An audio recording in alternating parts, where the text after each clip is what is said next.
at that point I'd moved to California, and there were just, actually most of these software publishers were in the Bay Area. And Broderbund was one of the 4 big ones in the Bay Area. And so I just kind of showed up on their doorstep one day, I said, hey, I have this game, do you want to see it? And they said, yeah, they were very friendly.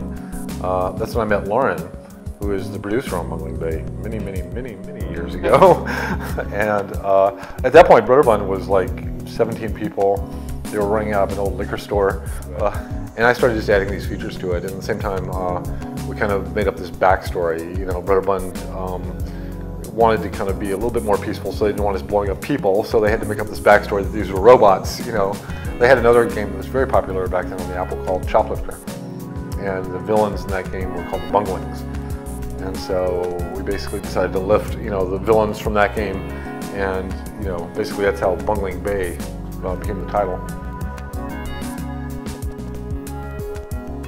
I think Wright on Bungeling Bay was the only game I ever did that was really based on the hardware, where the first thing I did is I dug into the Commodore hardware and started looking at all the cool tricks you could do with graphics, especially stuff that the Apple II couldn't do, and then realized that I could actually encode a really large map, much more than you could fit in memory on an Apple II as a bitmap, by doing it as a character set. And so I started kind of playing around with redrawing character sets and turning character tiles into coastlines and roads and buildings. And I got kind of intrigued with this idea of making a game world big enough to where you could plausibly get lost in it. It definitely was kind of a step to SimCity, because the tool that I made to scroll around and build these islands is what became the basis for SimCity after I finished this game. I found that as I was kind of making the islands and the worlds in this game, I was actually having more fun creating these worlds than I was blowing them up. So after I finished Bungeling Bay, I kind of took that editor that I'd written just for myself to use, and started adding more features to it, and that code base evolved into SimCity.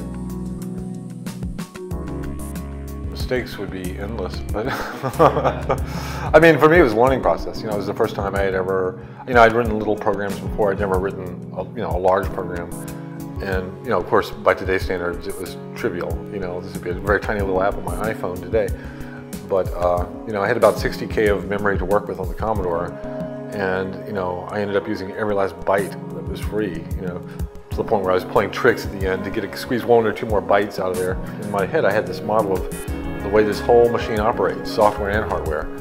But of course, probably 70% of the time I spent working on Bungeling Bay were mistakes that I had to back out of, But those mistakes were valuable, so I wouldn't, have not had them. But the main thing was I enjoyed the hell out of it, which is why I kept doing it for the next 30 years.